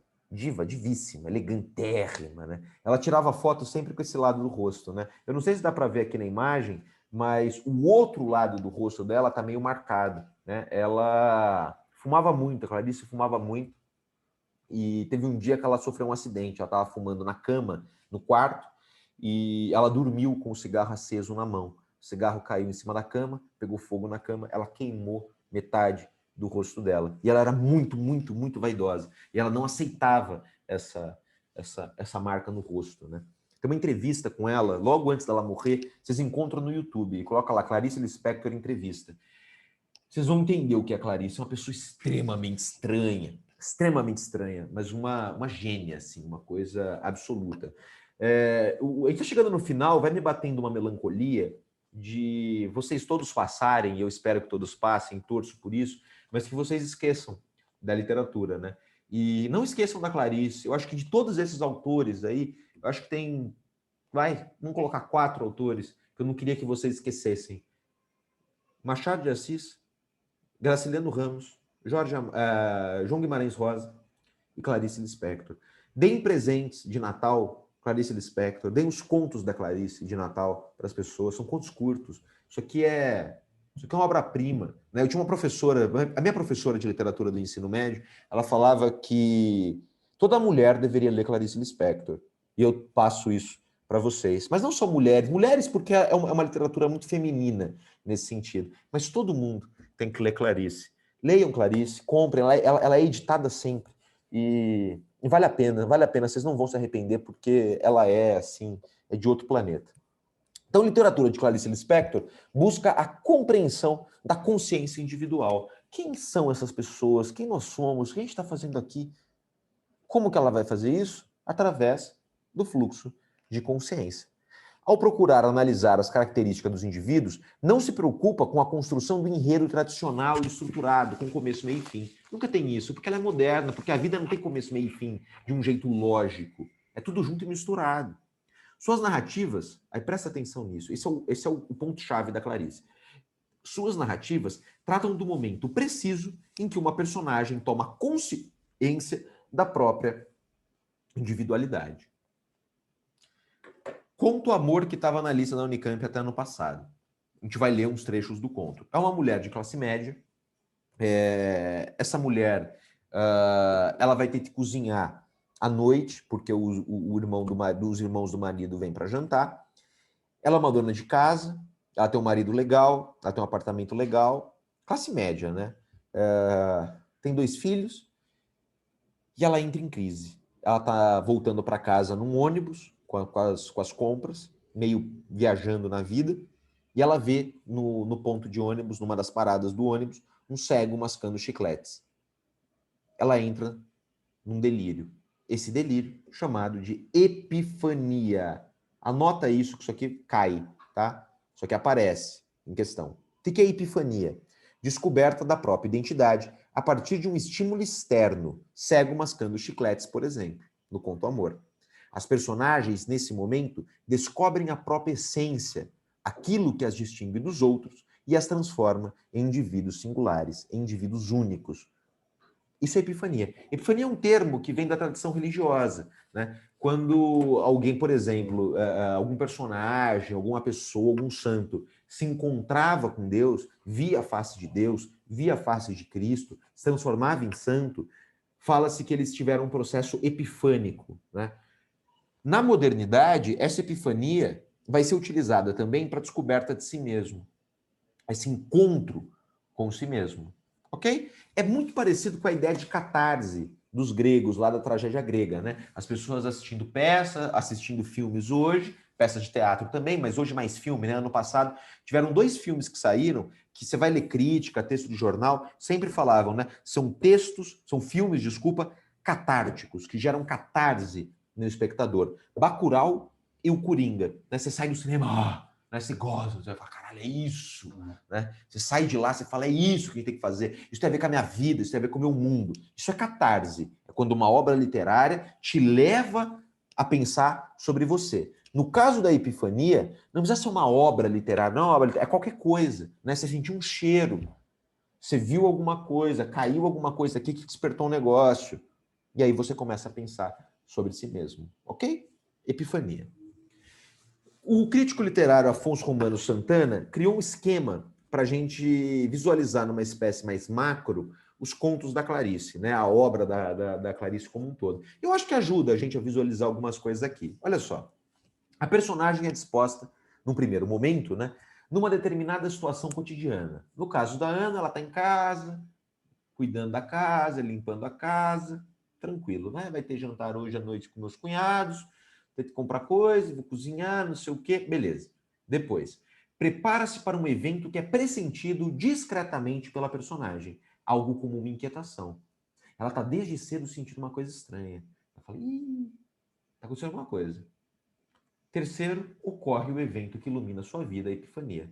Nesse momento, no Conto Amor, parece que ela pegou um LSD, colocou embaixo da língua, desceu e entrou no Jardim Botânico do Rio de Janeiro. Ali ela vai ter a epifania dela. Final do conto, apresenta-se o desfecho no qual a situação da personagem, após a epifania, é reexaminada. E aí ela vai rever a própria vida e pensar sobre o que aconteceu ali. Eu trouxe o trecho, né, esses trechos do amor, queria ler com vocês rapidinho. Olha só, esse aqui é o começo do conto. Os filhos de Ana eram bons. Uma coisa verdadeira e sumarenta, bem classe média, né? E os filhos? Estão bem, estão indo. Lá.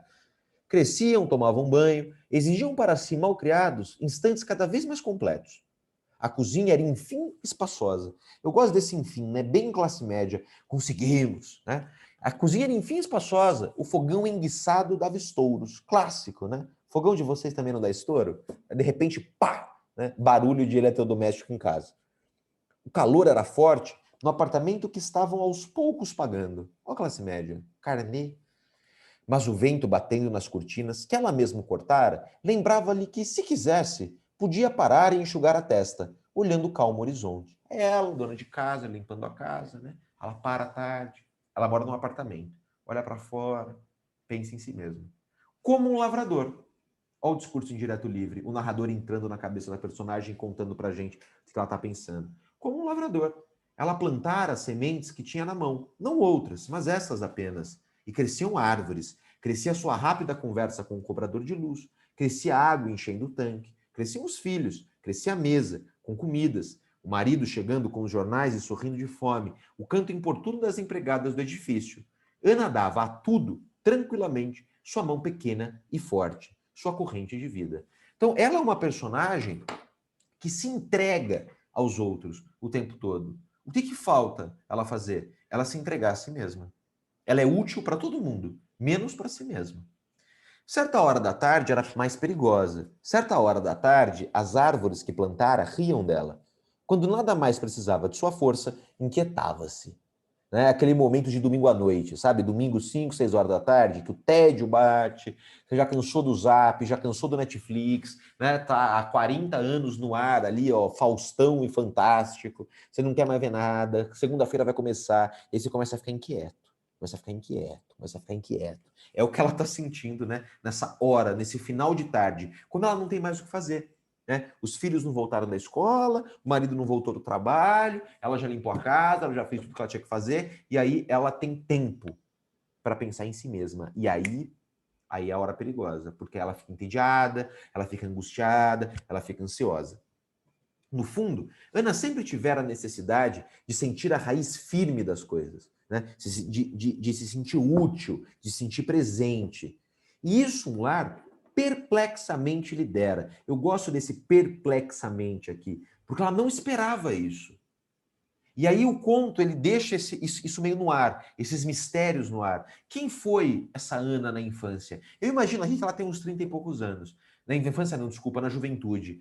Quais desejos ela tinha? Quais sonhos ela tinha? E claramente ela não seguiu esses sonhos. Ela casou e teve filhos e virou uma dona de casa. E de repente o narrador diz aqui, isso um lar perplexamente lhe dera. A raiz firme das coisas. Ela se assusta com como ela se encaixou naquele mundo. Olha essa frase que maravilhosa. Por caminhos tortos, viera cair no destino de mulher, com a surpresa de nele caber como se o tivesse inventado. De repente ela toma consciência de, porra, eu lendo esse texto, né? Eu era uma jovem com desejos tão diferentes desse, de ser uma dona de casa, de ser bela, recatada e do lar, que de repente eu me vejo nesse destino e me encaixando nele. Vai dar problema? Claro. O homem com quem casara era um homem verdadeiro, é um cara legal. Os filhos que tivera eram filhos verdadeiros, filhos legais. Sua juventude anterior parecia-lhe estranha, com uma doença de vida. Dela havia aos poucos emergido para descobrir que também sem a felicidade se vivia. Abolindo-a, encontraram uma legião de pessoas, antes invisíveis, que viviam como quem trabalha, com persistência, continuidade, alegria. Ela é uma pessoa feliz? Não. Olha essa frase de novo. Dela, sua juventude anterior parecia-lhe estranha, esse passado dela, com uma doença de vida. Dela havia aos poucos emergido, para descobrir que também sem a felicidade se vivia. Essa mulher é óbvio que ela vai ter uma crise. É óbvio, é óbvio. Aí ela vai sair de casa, né, vai comprar as coisas na feira, né, e tá voltando, né? O bonde vacilava nos trilhos, né, o ônibus ali. Vacilava nos trilhos. Entrava em ruas largas. Logo, um vento mais úmido soprava anunciando, mais que o fim da tarde, o fim da hora instável.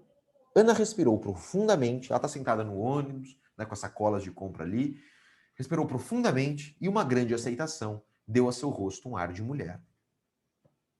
O bonde se arrastava, em seguida estacava. Então ia e parava, ia e parava. Até o Humaitá, que é ai meu Deus, um ponto de metrô, de bonde, de ônibus, no Rio de Janeiro, meio central, até o Humaitá tinha tempo de descansar. Foi então que olhou para o homem parado no ponto. A diferença entre ele e os outros é que ele estava realmente parado. De pé, suas mãos se mantinham avançadas. Era um cego. O que havia mais que fizesse Ana se aprumar em desconfiança? Alguma coisa intranquila estava sucedendo. Então ela viu. O cego mascava chicletes. Um homem cego, mascava chicletes.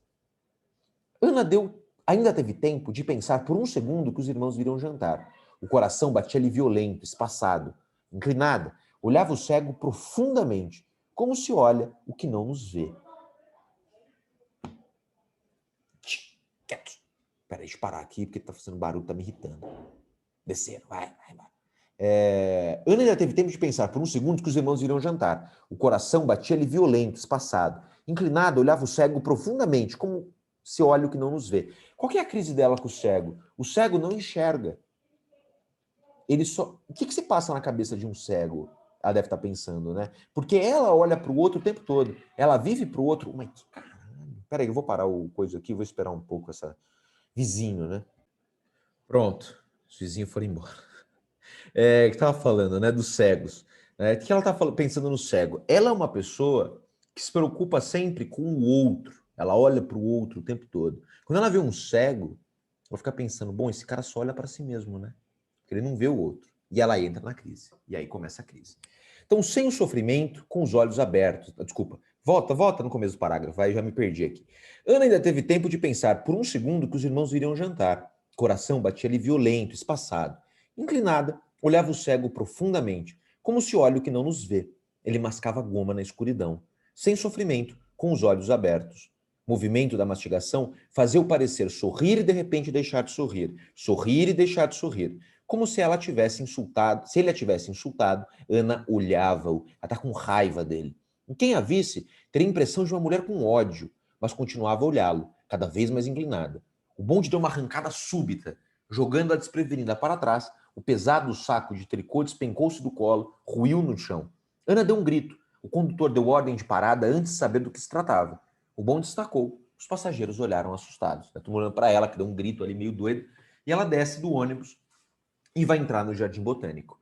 E aí ela vai ter essa epifania toda no Jardim Botânico até, né, o jantar com o marido. Não vou mais, né, continuar lendo aqui porque, enfim, tempo urge. Leiam que é maravilhoso a epifania dela. Não é para entender tudo da epifania, porque você não entende a epifania direito, né? Mas você pega uma ou outra coisa aqui, ela vai para casa, né?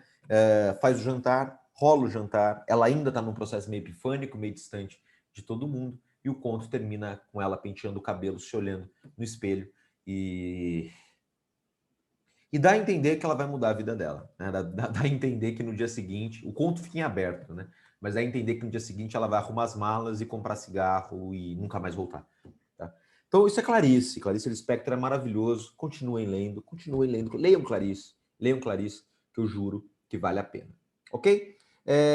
Agora a gente vai para o final mesmo do curso, rapidamente também, a parte mais rápida e tranquila, que é o concretismo, né? Concretismo aí faz parte da terceira geração, ele vem até os dias atuais, ele nasce nos anos 50, e ele tem a base do concretismo é a modernidade, né? É a publicidade, é o mundo moderno, é o modo como você dispõe as palavras na folha, é projeção, às vezes é música. O Pantoja, na aula dele sobre Racionais, ele termina a aula falando do Arnaldo Antunes, com poesia concreta, da palavra bruta. Né? Arnaldo Antunes é um músico, fez parte dos Titãs e tudo mais, e ele é um poeta concreto. Né? Tem uma obra dele aqui, que eu trouxe para vocês, essa obra, né, do Arnaldo Antunes, feita de ferro,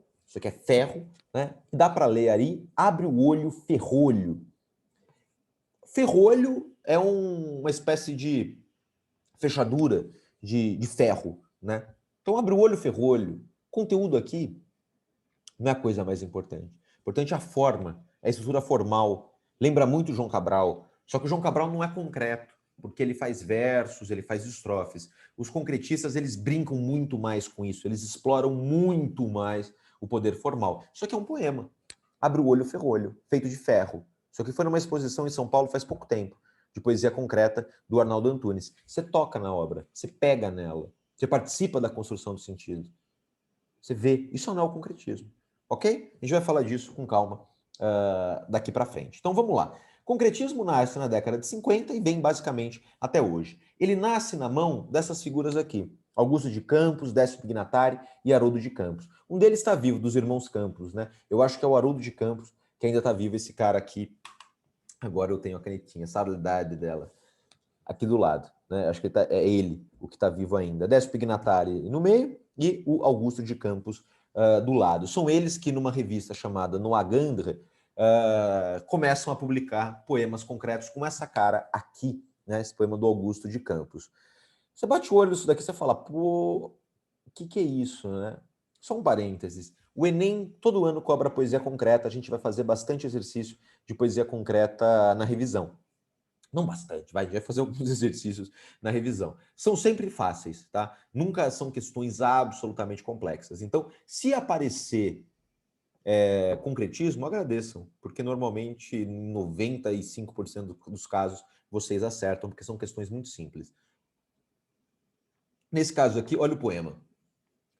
Com som, cantem, com tensão também, tô bem sem som. O que interessa aqui não é o conteúdo, é a forma. Isso aqui é forma, isso aqui é estrutura. Ele está brincando com as palavras. Quem que brinca com as palavras dessa forma também no espaço, em outdoor, etc? A publicidade. Os dois estão muito juntos, apesar de serem opostos, né? Porque a publicidade vem de produto, poesia é poesia. Mas eles utilizam as mesmas técnicas, né? Grafite, pichação, pode ser também considerado poesia concreta? Eu diria que sim, né? A gente não entende muito daqueles símbolos de pichações, mas tem uma poética por trás ali que é gigantesca. E aquilo está no mundo, aquilo é urbano, aquilo é cosmopolita, aquilo é arte urbana. A poesia concreta também. Lembra, década de 50, Juscelino, construção de Brasília, 50 anos em 5. Brasília foi construída por quem? Oscar Niemeyer e Lúcio Costa. É um projeto completamente concretista. O Niemeyer falou disso já várias vezes. Quem que já foi para Brasília sabe disso. Esplanada dos Ministérios, aquilo é o visual do concretismo todo ali. Tanto que é um negócio que é muito bonito visualmente, mas é muito ruim de viver naquele espaço. Né? Porque é tudo muito grande, é tudo muito longe. Mas foto, você vendo aquilo de fora, é absolutamente maravilhoso. O Niemeyer ali estava com a cabeça inteira no movimento concreto, quando ele montou todo aquele treco lá, aquela maravilha, né? Que é Brasília, apesar também dos seus problemas de qualidade de vida dentro desses espaços. Então, concretismo começa, né, com a publicação dessa revista no Agamben em 56 e trouxe à cena literária uma proposta, anota aí, uma proposta radical de experimentação com a forma, com a estrutura formal. Os paulistas, óbvio, né, São Paulo, concreto, prédio, Décio Pignatari, Haroldo de Campos e Augusto de Campos propunham, presta atenção, incorporar à poesia os signos da sociedade moderna, aliando a exploração dos aspectos formais e a observação crítica da realidade. O concretismo, como ficou conhecido esse movimento, determinava, anota aí também, uma ruptura radical com o lirismo. O que é lirismo? Quando a gente fala em lirismo, a gente fala de poesia lírica. Poesia lírica tem um eu lírico, um eu que se expressa subjetivamente no texto. Tem um eu lírico aqui? Tem um eu aqui que fala sobre seus próprios sentimentos, sobre sua própria intimidade? Não. Isso vai aparecer em poema concreto? Não. Eles anulam o lírico e fica só o objeto, fica só aquilo que é concreto. A poesia intimista deveria ser substituída pela concretude da palavra, abre o olho ferrolho, utilizadas no seu aspecto verbo, voco, visual. Às vezes essa expressãozinha aparece em prova, tá? Verbo, voco, visual. Verbo vem de palavra que tem a ver com significado, que tem a ver com semântica. Então é significado, conteúdo, voco tem a ver com voz, tem a ver com som, e visual, que tem a ver com imagem. Então, é uma mistura de conteúdo com sonoridade do texto, com visualizar essa obra. Ok? Exemplo mais famoso do concretismo Augusto de Campos, lixo-luxo ou luxo-lixo. É a concretude da palavra. Ele escreveu lixo com a palavra luxo. Tem uma crítica aqui por fundo? Sim. Mas essa crítica é desenvolvida? Não. É lixo-luxo. Você faz o que você quiser com isso. Você pensa, né, sobre isso o tempo todo. É uma poesia rápida de ler, porque a modernidade é rápida. Né? Você está em São Paulo, você olha aqueles prédios com grafites gigantes, os gêmeos e tudo mais, cobra, tal. Quanto tempo você está de carro, você bate o olho, você vê aquele grafite, você está andando de carro na rua? 5 segundos? 3 segundos? Você bate o olho e vê. A poesia concreta tem a ver com esse mundo. Você bate o olho, lixo-luxo. Pá, aquilo vem. Você pensa, você fica refletindo sobre aquilo. É esse tipo de concretude que o movimento concreto traz. Esse clássico também do Décio Pignatari. Isso aqui poderia ser uma propaganda de Coca-Cola? Essa é uma questão, né? Olha esse poema. Beba Coca-Cola, babicola, beba caco, babicola, caco, caco, cola, cloaca. Pode ser uma propaganda de Coca-Cola? Claro que não, né? O cara termina o poema com cloaca. O que é cloaca? É o orifício anal da galinha, né? Então, Coca-Cola, né, vai para lá, sai de lá, é aquilo, né? Outras coisas que indicam uma certa crítica a esse americanismo, essa americanização do mundo, a Coca-Cola, papapá, papipi, popopó, né? Babe, né? Você vai com a Coca-Cola, você fica um alienado, babando, com uma baba elástica que vem e sobe, olhar bovino, né? Baba Coca-Cola. Beba caco, né? Isso aqui destrói, isso aqui faz mal. Babicola, caco, caco, cola, cloaca, né? Dá para ler de trás para frente, dá para ler de lado. Beba caco, caco, babicola, caco, cola, cola, caco, cola. Beba babe, caco, cola, cloaca. Essas brincadeiras. Ah, legal. Eu não sei se eu acho tão legal assim, mas é divertido. No mínimo, é divertido. Esse aqui também gosto bastante do Augusto de Campos, né? Esse é um poema que não dá para ler, né? Esse tem que ver, né? Amor, a palavra, tem duas palavras aqui, amor e temor, né? Ou amor e morte. Só que morte e temor são anagramas, né? São palavras com a mesma quantidade de letras e com as mesmas letras. Então, com a palavra morte, você pode escrever temor, se você quiser. E aí ele brinca com isso, né? Amor e morte, amor e temor, e ele vai dispondo as palavras, né? O fundo é sempre branco, porque esse preto aqui para distinguir do branco no fundo, e esse R também aqui no canto. E dentro do triângulo é sempre preto, para o branco fazer o destaque. E a palavra vai abrindo, né? Eles vão construindo isso dentro de um triângulo. Amor, vou tentar ler, né? Amor, amor, amor, amor ter, amor ter, amor, amor, temor, amor, temor, né? E aí no meio, aqui, morte, né? Aí dá para pensar também amorter, amortecer. Muito doido, né? É muito doido, isso aqui é muito legal. É uma brisa, né? Isso aqui é exploração da forma, exploração da linguagem, Isso aqui é legal. Em aula, eu vou fazer isso, tá? Eu vou deixar para ler esse poema, onde quer que você esteja, em Marte ou Eldorado, abra a janela e veja o pulsar quase mudo, abraço de anos-luz que nenhum sol aquece e o oco escuro esquece. Eu vou deixar para ler esse poema em aula, tá?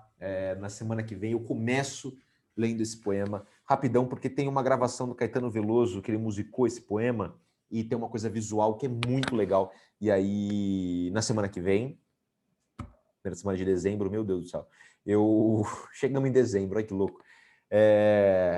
Caralho, a gente vê em aula, tá?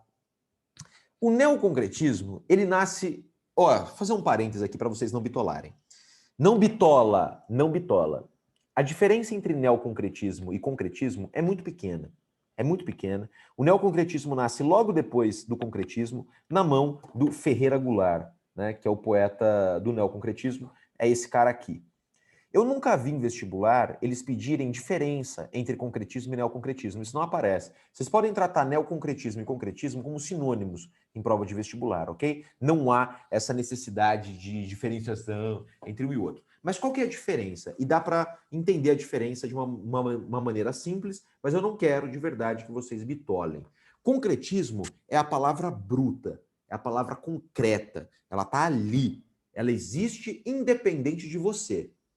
No neoconcretismo, o poeta pede para que o leitor participe da construção de sentido do texto.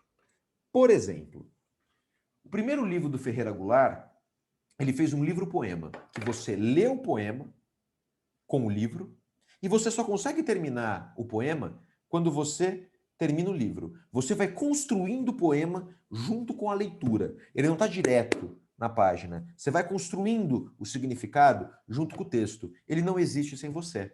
Então, qual que é a diferença essencial entre concretismo e neoconcretismo? No concretismo, as coisas existem por si só. No neoconcretismo, o leitor é chamado a participar da construção do texto. Vou dar um exemplo. Eu precisava pegar aqui, tá aqui em casa, mas eu falei para vocês, deixa eu fazer um pause, eu quero mostrar, porque eu não consegui mostrar para as outras turmas, mas eu vou mostrar para vocês. Espera aí. Lembra quando no simbolismo a gente lê um poema do Alfonso Guimarães chamado Esmalha? Quando Esmalha enlouqueceu, pôs-se na torre a sonhar, viu uma lua no céu, viu outra lua no mar, no sonho que se perdeu, banhou-se todo em luar, papapá. Lembra desse poeminha bonitinho? Eu mostrei para vocês o livrinho Esmalha, né, lançado pela Kozak Naif, que é um livro-poema, porque cada verso do livro, oh meu Deus, estou de ponta cabeça, cada verso do livro está em uma página, aqui, nesse caso, né, nessa edição. E aí, você pega o livro, né, quando Esmalha, menina, está vogando? Quando Esmalha enlouqueceu, pôs-se na torre a sonhar. Viu uma lua no céu, viu outra lua no mar. Isso é um livro-poema. Você só termina o poema quando você termina o livro. Você participa da construção de sentido do texto. Imagina que vocês não conhecessem esse poema, o Esmalha, do Alfonso de Guimarães. Você está no shopping com a sua família, comprando o presente de Natal, sei lá, entra numa livraria, está sentado ali esperando, e aí você vai fuçar os livros, né, que tem ali. Daí você encontra esse livro, que você acha a capa bonita, não sei o que, você começa a mexer. Aí você fala, pô, tem um poema aqui. Se eu ler o livro inteiro, eu termino o poema. É curtinho, eu vou ver aqui. Você começa a ver, as imagens vão montando, o poema vai sendo construído enquanto você lê esse texto. Isso é neoconcretismo. Isso é neoconcretismo. É o objeto que só existe se você lê ele. Ok? Ferreira Goulart é esse cara que começa a fazer isso. Depois eu leio O Homem Comum. Olha outros tipos de poema que dependem também da nossa participação para ele funcionar. Esse aqui é do Milor Fernandes, publicado em jornal. Era um homem bem vestido, foi beber no botequim, bebeu muito, bebeu tanto, que saiu de lá assim. Tem significado, tem som e tem visual. Você só entende o poema se você saca isso daqui. Se esse poema, isso aqui tivesse aqui, essa parte, né, aqui para cima, o poema não teria graça. Ele não faria sentido. Esse que saiu de lá assim, revela que o cara tá bêbado. Ele tá andando torto, tá meio caindo, alguma coisa nesse sentido. A gente participa da construção do sentido do texto. Papapá, papapá. Esse outro, nem toda hora é obra, nem toda obra é prima, algumas são mães, outras irmãs, algumas clima. Significado, conteúdo, mas o que ele está brincando aqui? Com a fonte da letra, né? Fazendo um trocadilho com obra-prima e obra-mãe e obra-irmã, algumas clima, que era o nome da revista literária. Trocadilho do carilho, brincando com palavra. Concretismo e neoconcretismo é brincar com as palavras na folha, tá? Essa obra da Lygia Clark, isso aqui é gigante, tá? Esse negócio é enorme, isso aqui era exposto em museu. É um tipo de obra que você participa da construção do sentido desse texto. Isso é muito legal. Isso caiu no Enem uma vez, eles descreviam a obra, como ela estava no museu e tal, e perguntava qual a relação do espectador com a obra. Qual que é a ideia? E era a resposta, né? O espectador participa da construção do sentido. Por quê? Porque você toca na obra. Quando ela estava no museu, você pegava nela, você podia entrar embaixo dela, você via por cima, você via embaixo, você olhava dentro, você pegava. Ela existe porque você toca nela. Seria como, vou dar um exemplo, acho que é meio besta, mas acho que funciona.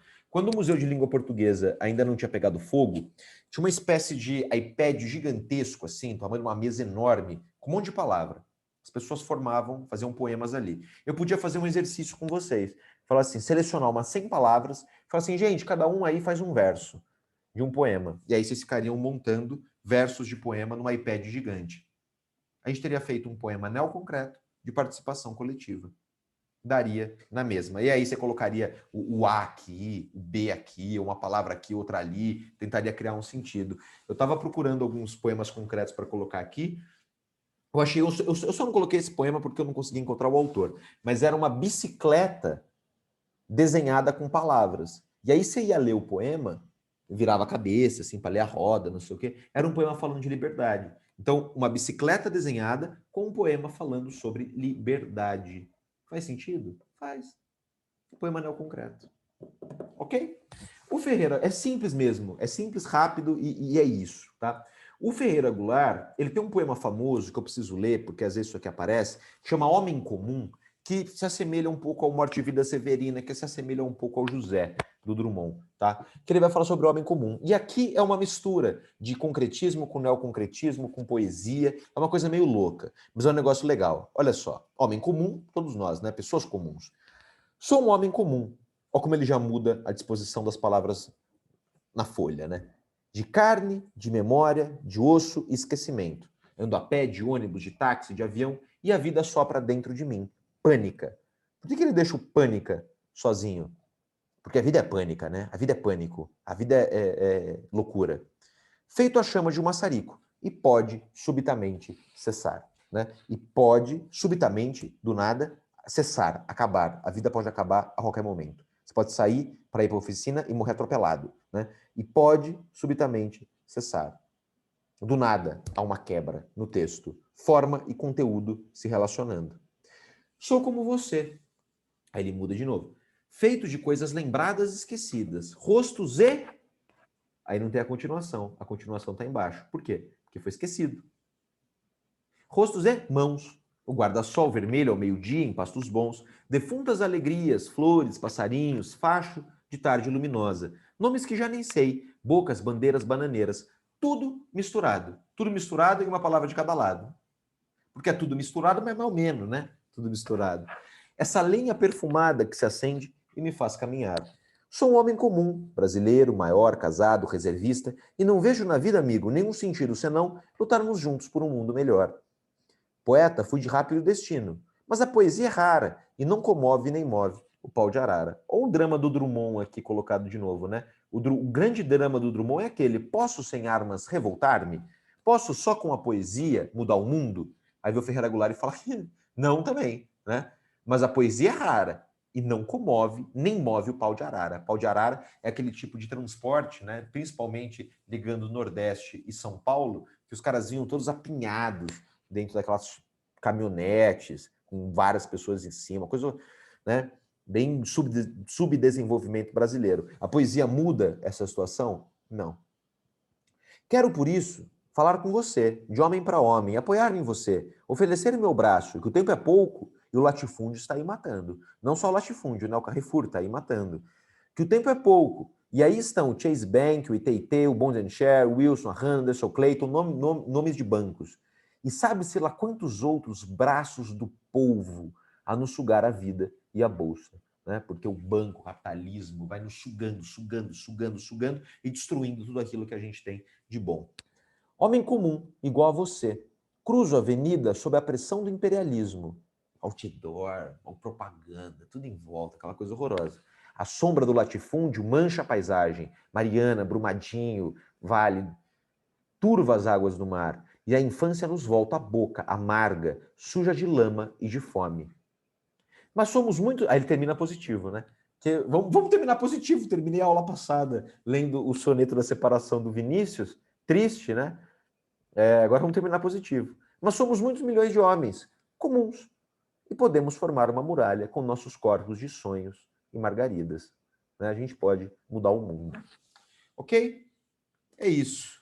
A gente vai rever e ver algumas coisas também desse final nas aulas de revisão, mas eu precisava gravar esse vídeo porque, enfim, peço desculpas também por isso, né, por não ter conseguido terminar no prazo, mas fico feliz também que a gente tenha tido um ano tão difícil e ao mesmo tempo a gente tenha conseguido dar conta, e vocês conseguiram dar conta, e a gente fez com calma, a gente foi tirando dúvida, a gente foi com uma tranquilidade absurda. Ficou um pouco mais corrido agora no final? Ficou, mas tudo bem, vai ficar tudo bem, vai dar tudo certo. Então é isso, obrigado por assistirem e chegar até aqui. Deixa um joinha, tô brincando. Beijo no coração de vocês, fiquem bem e até mais. Tchau.